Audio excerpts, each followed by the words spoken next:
오늘 말씀은 은혜의 하나님, 사악한 인간이라는 제목의 말씀입니다. Today's sermon title, God is gracious and human being is wicked. 세상에서 성공했다는 분들을 만나보면 공통점들이 있습니다.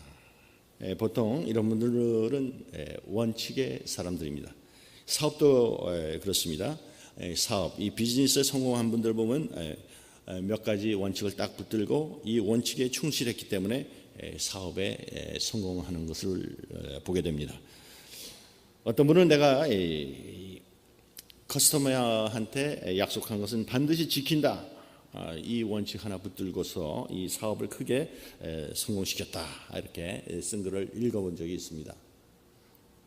사업을 해도 그냥 반짝 기발한 아이디어 내서 돈을 좀 벌어보겠다고 하는 사람들, 이런 원칙이 없는 사람들은 잠시는 돈을 버는 것 같은데 잠깐 좀 있다 보면 다 날려버리고 말아요. 그러나 이 원칙, 분명한 원칙을 가지고 사업을 하는 사람들은 자기 여건이 좋을 때뿐만이 아니고 나쁠 때도 그 원칙을 붙들고서 결국은 이 어려움을 극복하고서 성공하는 것을 보게 됩니다.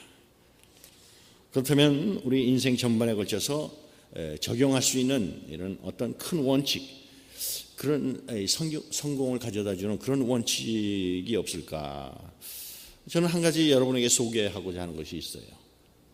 그것은 여러분들이 무슨 일을 하든지 간에 두 가지 원리 위에 삶을 설계하는 것입니다.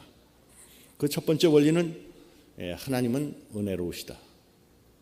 그 다음에 두 번째 원리는 인간은 사악하다. 이 두 가지 원리 위에 삶을 설계하시면 큰 문제가 없고 삶에 성공하리라, 이렇게 생각을 합니다. 예를 들면 우리가 잘 아는 공산주의가 그렇습니다. 공산주의는 그 실험한 지 100년이 안 돼가지고 완전히 무너져 버렸어요. 사실은 100년까지 기다릴 필요가 없이 공산주의는 시작할 때부터 저거는 될 수가 없다고 이걸 알았어야 되는 거죠. 왜냐하면 우선 이 첫 번째 말씀드린 원리에 어긋나요. 이 사람들은 하나님은 은혜로우시다 하는 것을 인정하기는커녕 하나님의 존재까지도 인정하지는 않았습니다. 또 두 번째 원리에도 어긋났어요. 인간은 사악하다고 하는 이 원리인데, 이 공산주의자는 어떤 생각을 하냐면 우리가 모든 물건을 공유할 것 같으면은, 그런 비전을 가질 것 같으면 사람들이 다 최선을 다할 거다 하는 이런 잘못된 가정 속에서 시작을 했어요. 인간이 얼마나 이기적이다 하는 걸 인정을 하지 않은 거예요. 그 결과로서 사람들이 자기의 노력을 해도 거기에 상응하는 그런 보상이 없으니까 이 공산주의 사회 보세요. 생산도가 점점 이게 떨어져 가지고서 공산주의를 하는 나라 치고서 잘 사는 나라가 하나도 없잖아요. 벌써 이 두 가지 원리에 어긋나는 그런 시스템을 구축했기 때문에 그래요. 우리가 지금 이 몸담아 살고 있는 우리 이민자의 나라, 이 미국이 사실 이 살기가 참 괜찮은 나라예요. 그런데 이렇게 살기 괜찮은 나라가 된 데는 다 이유가 있어요. 바로 이 두 가지 원리 위에 세워졌기 때문에 그렇습니다. 하나님은 은혜로우시다. 우리 이 민주주의, 디모크라시라는 것은요, 기독교 사랑의 그 사랑이 뿌리박지 않은 곳에서는요 이루어질 수가 없는 거예요. 왜냐하면 이 민주주의는 우리 인간의 존엄성 위에다 기초를 뒀기 때문에 그래요. 근데 인간의 존엄성이라는 게 어디서 옵니까? 우리 인간이라는 것은 귀하기 때문에 하나님께서 그 아들을 희생시켰다는 이 기독교 사상에 기초하고 있는 거예요. 그래서 기독교가 뿌리를 박지 못한 곳에서는요 민주주의가 성립될 수가 없어요. 민주주의를 정착시키려고 애를 써도 이상한 형태로 그렇게 변형되게 돼 있어요. 그런데 이 미국은 나라 헌법 자체가 그 하나님 은혜에 기초를 했습니다. 그래서 이 여러분들 가지고 있는 지폐도 펴보세요. 돈에도 보면은 우리는 하나님을 믿는다. In God we trust. 그렇기 때문에 미국이 잘 사는 나라가 된 거죠. 미국의 또 모든 정치 체제도 보면은 이 정치 체제는 말씀드린 이 두 번째 원리 위에 세워졌어요. 인간은 사악하다. 그래서 이 미국의 헌법을 기초한 사람들은요, 우리 인간은 사악하기 때문에 한 사람이나 한 집단한테 모든 권력을 줄 것 같으면 안 된다. 그래서 이 권력을 분산을 시켰고 서로 견제할 수 있도록 해서 상권 분립의 그런 체제를 갖춘 거 아닙니까? 그래서 이 두 가지 원리 위에 세워졌기 때문에 미국이 잘 사는 나라가 됐어요. 미국이 이 원리 위에 계속 서 있는 동안은 정말 이 부강한 나라가 될 거예요. 그러나 하나님을 잃어버리든지 인간은 사악하다라고 하는 이런 가정에서 벗어나가지고 사람이랑 꽤 괜찮다 그러는 좀 인간 중심의 인본주의에 빠질 것 같으면은 미국이라는 나라도 똑같이 망하고 말 거예요. 이 두 가지 원리, 하나님은 은혜로우시다, 인간은 사악하다, 이 원리가 이 오늘 본문에 잘 나타나 있어요. 정치체제뿐만이 아니고 우리 인간의 삶 가운데서도 이 두 가지 원리 위에다 우리의 삶을 설계할 것 같으면 큰 문제가 없을 겁니다. 오늘 본문에서는 이 두 가지 원리, 하나님은 은혜로우시다, 인간은 사악하다 하는 것이 우리 신앙생활에 어떤 영향을 미치는지가 잘 설명이 되어 있습니다. 먼저 하나님은 은혜로우시다 하는 원리를 같이 살펴보도록 하겠습니다. 사도 바울은 10장 9절 이하에서 이렇게 말합니다. 같이 읽을까요? 내가 만일 내 입으로 예수를 주로 시인하며 또 하나님께서 그를 죽은 자 가운데서 살리신 것을 내 마음에 믿으면 구원을 받으리라. 사람이 마음으로 믿어 의에 이르고 입으로 시인하여 구원에 이르느니라. 성경이 이르되 누구든지 그를 믿는 자는 부끄러움을 당하지 아니하리라. 이것이 바로 하나님의 은혜입니다. 우리가 하나님의 은혜가 신앙생활에 어떤 식으로 표현이 되는가, 그 은혜의 결과는요, 첫 번째로 우리 구원을 받기를 쉽게 만드셨다는 것입니다. 구원받기를 아주 쉽게 만드셨어요. 구원받는 게 너무 쉬워요. 예수 믿으라고 권해보면은요, 믿지 않는 사람들이 이렇게 멈칫해요. 내가 정말 하나님을 믿어서 하나님의 자녀가 되고 이렇게 천국 가는 것이 사실이라고 그럴 것 같으면 이게 좀 엄청난 값을 좀 지불해야 될 것 같은데, 이렇게 쉽다고 하는 사실이 예수 믿는 것을 어렵게 하는 분들이 있단 말이에요. 예수를 믿기 위해서, 정말 구원받기 위해서는 뭐 좀 힘들게 선행을 한다든지 인격을 도야시킨다든지 아니면 뭐 해탈을 한다든지, 불교에서 말하는 그래야만 될 것 같은 그런 느낌이 왜 생깁니까? 우리가 알게 모르게 이 이방 종교의 영향을 받아서 그래요. 모든 종교 시스템은 우리가 애를 쓰고 노력하고 그렇게 해서 성취해야지만 된다고 말하거든요. 왜 그렇습니까? 그것은 하나님의 은혜를 모르기 때문에 그래요. 은혜를 몰라가지고 그래요. 하나님은 은혜로우신 분이거든요. 그래서 우리가 다 구원받기 원하시고 한 사람도 지옥 가는 걸 원치 않으세요. 그래서 베드로도 베드로후서에서 이렇게 말하죠. 하나님은 아무도 멸망하지 않고 회개하는 데 이르기를 바라십니다. 이런 하나님의 소원이 있기 때문에 아주 구원받는 걸 굉장히 쉽게 만드셨어요.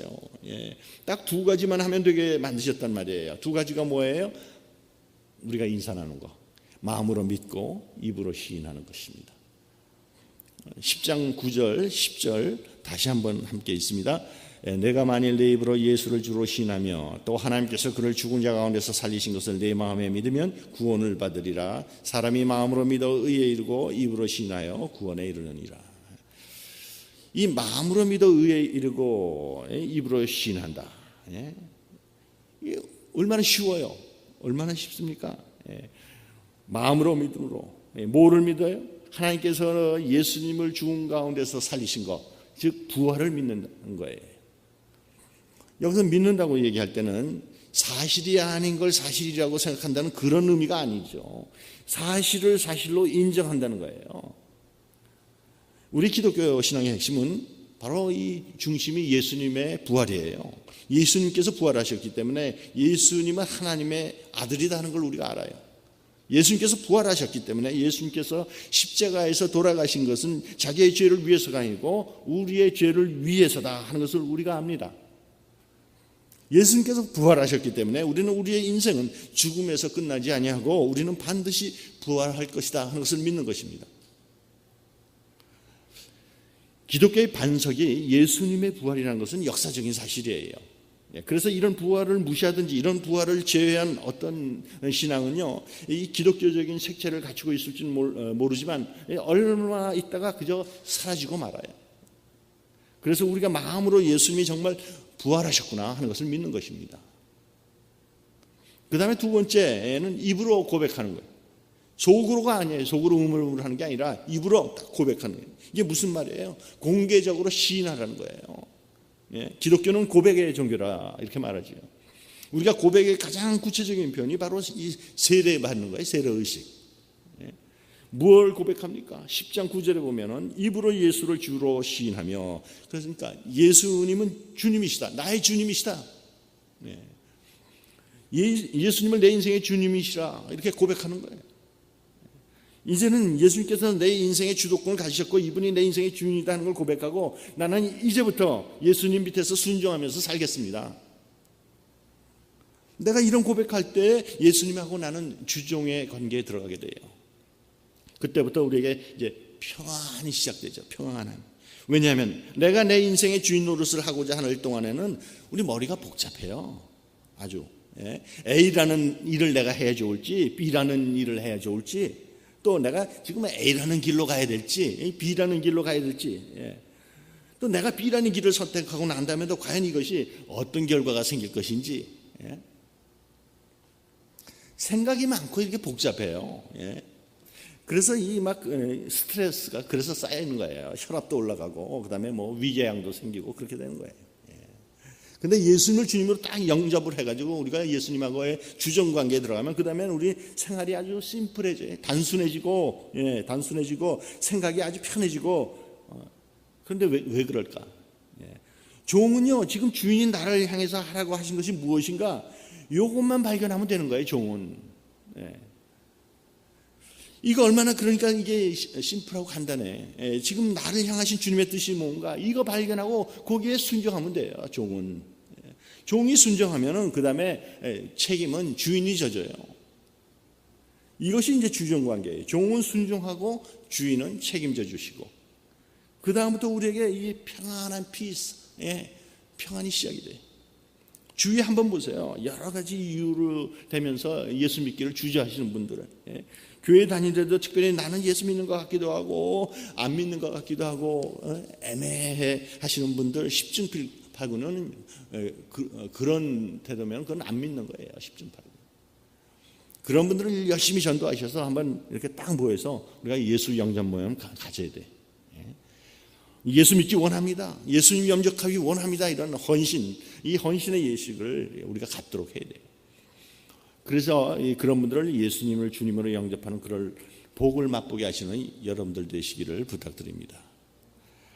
우리 하나님께서 은혜로우신 분입니다. 이것이 우리 신앙생활에 어떤 형태로 어떤 결과를 가져오는가. 두 번째는 누구나 구원받을 수 있게 해주셨다는 거예요. 누구나. 사도 바울은 12절 13절에 이렇게 말합니다. 유대인이나 헬라인이나 차별이 없습니다. 한 분이신 주께서 모든 사람의 주가 되사 그를 부르는 모든 사람에게 부여하시도다. 누구든지 주의 이름을 부르는 자는 구원을 받으리라. 유대인들은 하나님이 자신들의 독점물이라고 생각을 했고요, 자기네들만 구원을 받는다고 생각을 했습니다. 만일에 이방인들이 구원을 받는다고 그럴 것 같으면 유대인이 먼저 구원을 받고 자기들을 통해서 이방인이 구원받을 것이다, 그렇게 생각을 했어요. 근데 이방인들이 구원을 받았습니다. 왜 그렇습니까? 하나님의 은혜 때문에. 하나님의 은혜 때문에. 하나님께서는 한 사람도 제외되는 거 원치 않아요. 누구나 다 구원받을 수 있게, 차별 없이 구원받을 수 있게 그렇게 길을 열어 놓으셨단 말이에요. 우리 가운데 내가 예수 믿으려고 해도 내가 교육을 많이 받지를 못해서, 내가 글을 읽지 못해서 그러는 분들이 있단 말이에요. 염려하지 마시기 바랍니다. 만일 글을 알아야지만 우리가 구원을 받는다 그러면 지구에 글을 못 읽는 사람들, 뭐 글을 못 읽는 것은 고사하고 글조차 없는 민족들이 얼마나 많습니까? 그럼 그런 사람들은 다 지옥 가겠습니까? 아니에요. 우리는 자꾸 내가 예수 믿지 못할 여러 가지 이유를 대거든요. 어떤 때는 난 뭐 또 너무 성격이 내성적이야. 또 어떤 사람은 뭐 거꾸로 난 너무나 사람을 좋아해. 또 어떤 분은 아직 나 담배도 못 끊었는데, 어떤 분은 난 성경을 너무나도 몰라. 뭐 이런 변명되는 게 내가 믿고 싶지 않아 가지고 들이대는 변명일 것 같으면 그건 할 수 없지만요, 내가 정말 믿고는 싶은데 이런 이유들이 자꾸 걸리고 그런 게 걸려 가지고 예수를 못 믿겠다, 영접을 못 하겠다, 그런 분들 계시다면 마음 탁 놓으시기 바랍니다. 은혜로우신 하나님께서는 우리의 어떠한 이 핸디캡도 우리가 구원받는 것을 막지 못하도록 길을 열어놓으셨다는 것을 믿으시길 바랍니다. 두 가지 하면 되는 거예요. 뭐예요? 마음으로 믿고 그 다음에 입으로 고백하고. 여러분들, 우리 하나님은 은혜로우신 분이다 하는 거 잊지 마시고, 어떤 우리의 핸디캡도 우리를 구원해 주시고자 하는 그분의 의지를 막을 수가 없어요. 그걸 아시고 예수님을 영접해야 될 분들을 주위에 계시면 결심하도록 도와주시기 바랍니다. 하나님은 은혜로우신 분이십니다. 이것이 어떤 결과를 가져옵니까? 세 번째로는 우리가 계명대로 사는 것을 쉽게 만들어 주셨습니다. 우리도 자녀를 키워보신 부모님들은 다 알죠. 자녀들한테 뭘 시킬 때는 할 만한 거를 시키죠. 할 만한 거를. 어머니가 그로서리에 가가지고 이 차 트렁크에 꽉 차도록 그로서리를 봐가지고 와가지고 집에 와서 이 3살 난 아들한테, 야, 저기 차 트렁크에 가서 50파운드 쌀이 있으니까 그것 좀 갖고 들어와라. 이런 식으로 말하는 부모님 있어요. 자녀들한테 시킬 때는 할 만한 걸 시킨단 말이에요, 부모가. 그리고 자녀들한테 뭐를 시킬 때는 보통은 다 자녀들을 위해서 그러죠. 하나님께서 우리에게 계명을 주실 때도 우리를 위해서 주신 것이기 때문에 다 지킬 수 있게 해주셨다고요. 어떤 분들은 아예 하나님의 뜻대로 사는 거, 하나님의 계명을 지키는 걸 아예 지킬 수 없는 것으로 이렇게 포기한 분들이 계세요. 그러나 하나님은 은혜로우시기 때문에 우리가 할 수 없는 것을 요구하지 않으세요. 그래서 사도 요한은 요한일서 5장 3절에 이렇게 말합니다.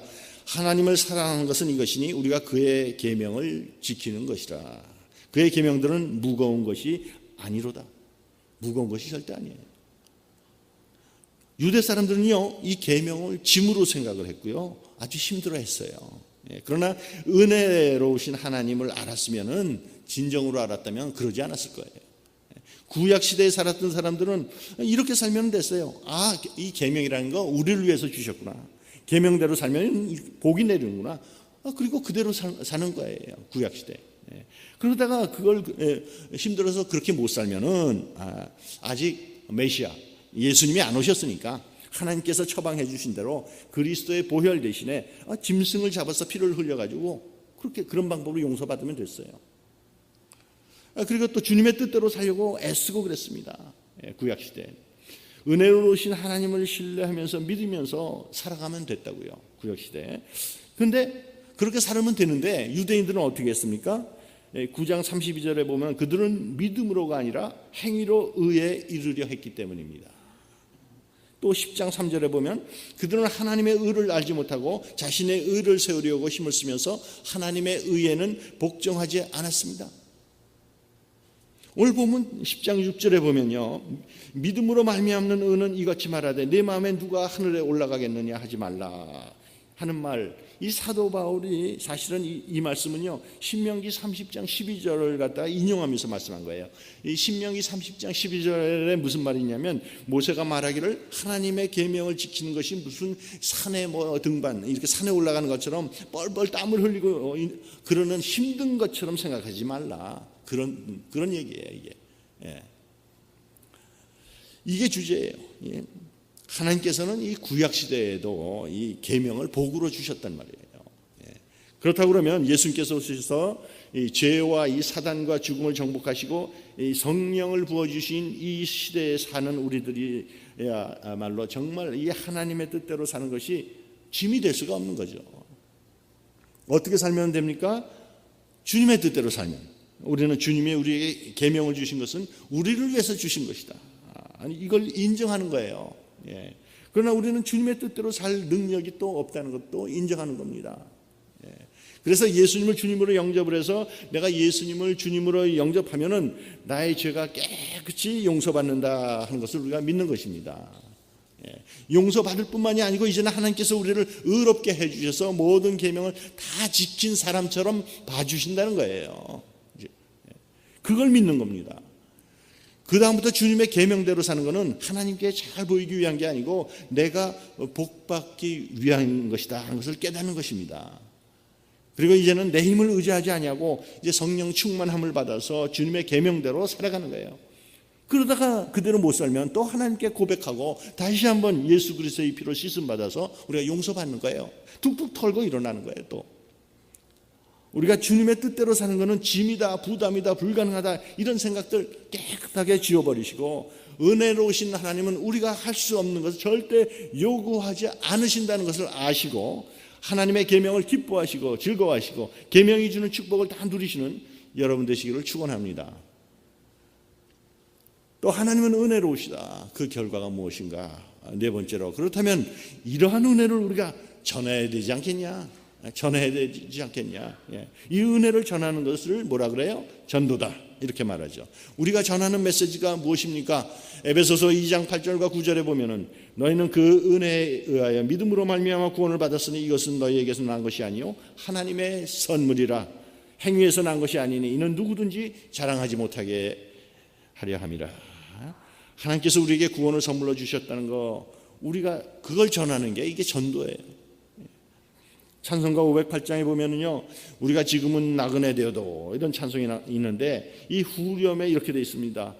주에게 부탁하신 일 천사도 흠모하겠네. 화목해 하라신 구주의 말씀을 온 세상 널리 전하세요. 주께서 부탁하신 일 천사도 흠모한다 그랬어요. 천사가 왜 부러워할까? 주님의 은혜를 전하는 이 전도 사역은요 하나님께서 천사한테도 안 맡기셨다는 거예요.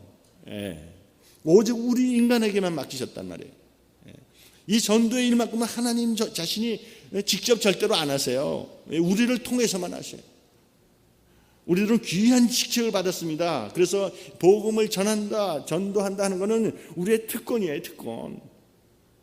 천사한테도 맡기지 아니하신 이런 귀한 특권을 우리한테 주셨다는 거, 우리가 깨닫고 복음을 전하는 거, 하나님의 은혜를 전하는 거, 전도하는 것이 짐이 되지 아니하고 부담이 되지 아니하고 이것이 특권과 감사로 마음에 와닿는 여러분 되시길 바랍니다. 이게 하나님의 은혜입니다.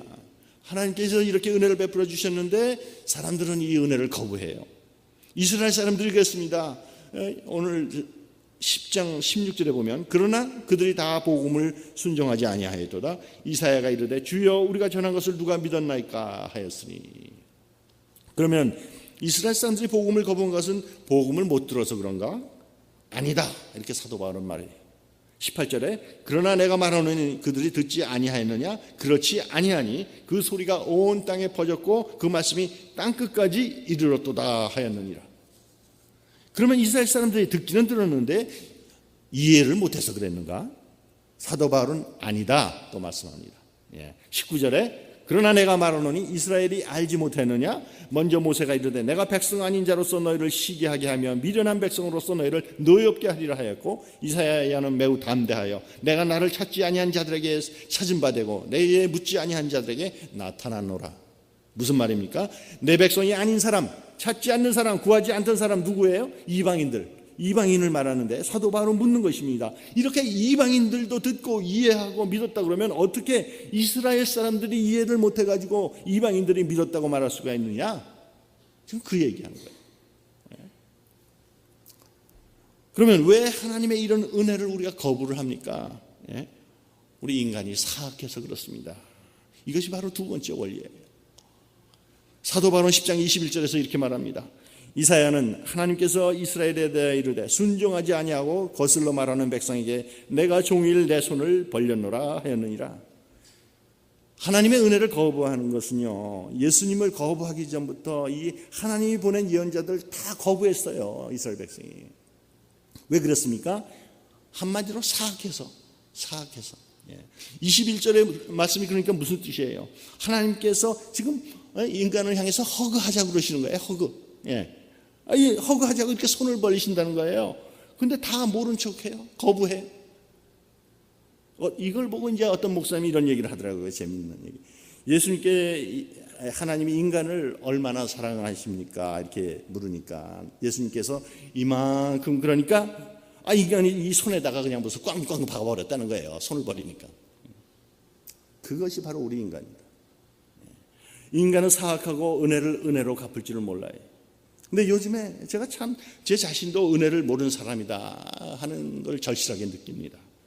많은 분들에게 많은 사랑을 받았는데 그걸 은혜로 깨닫지 못하고 은혜를 갚은 것은 더군다나 없는 것 같아요. 요즘에 참 저는 한국 떠나온 지 이제 33년도 더 지났는데, 그렇지만은 한국에 살고 있는 친척, 친지들, 친구들 생각이 요즘 들어 부쩍 이렇게 생각이 나요. 참 그분들에게 많은 도움도 받았고 은혜를 받았던 그런 순간순간들이 새록새록 이렇게 떠오르는데, 반면에 나는 별로 은혜를 베푼 것이 없었구나. 그런 자책감에 이런 생각들이 드는 게 이제 제 스스로도 부끄럽게 하곤 하는데, 참 이렇게 우리 인간은 사악한 존재, 은혜를 모르는 존재, 서운한 것만 기억했다.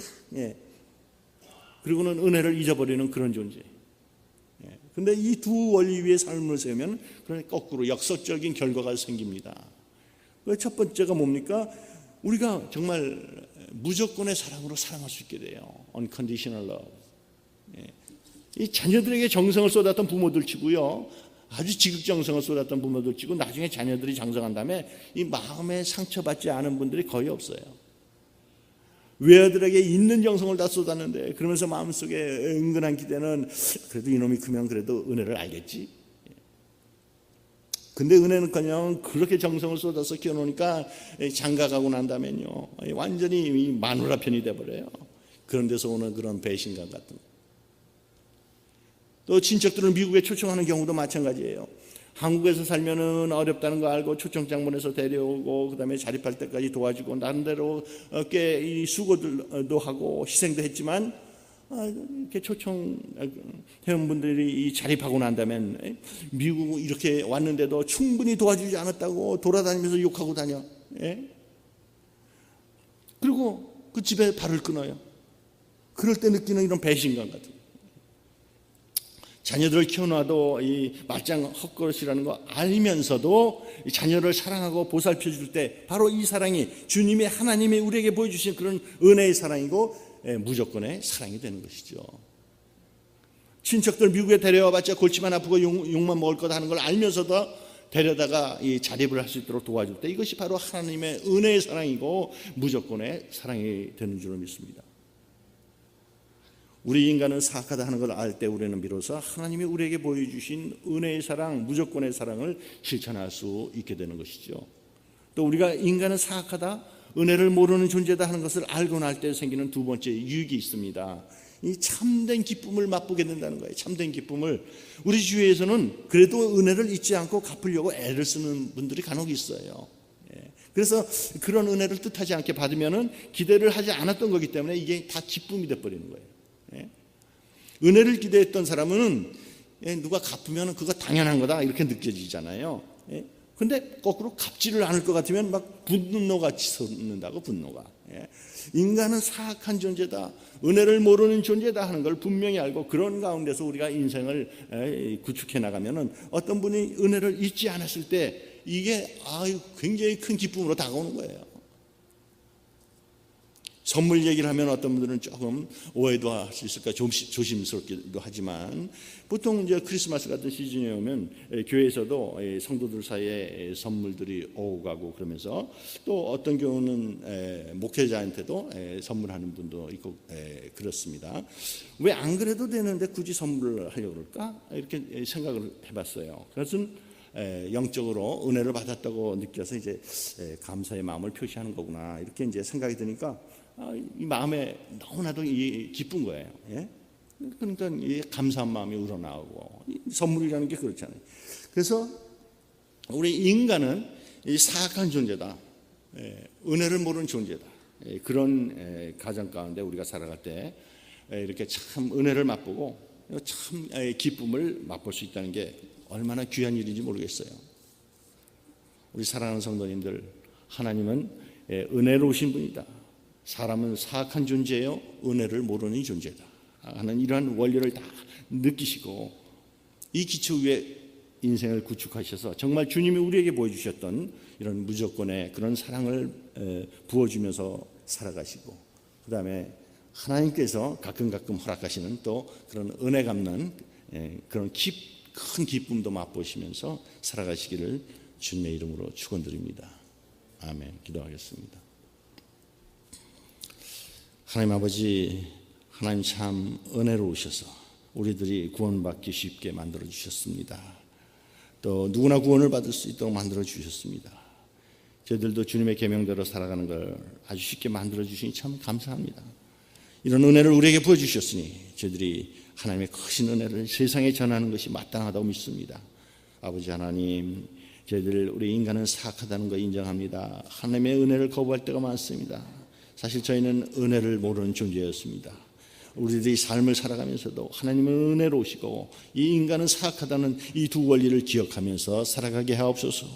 그래서 주님처럼 이웃에게 무조건의 사랑을 부어주면서 주님의 사랑을 갚아가는 그런 기쁨으로 살아가게 하옵소서. 예수님의 이름으로 기도합니다. 아멘.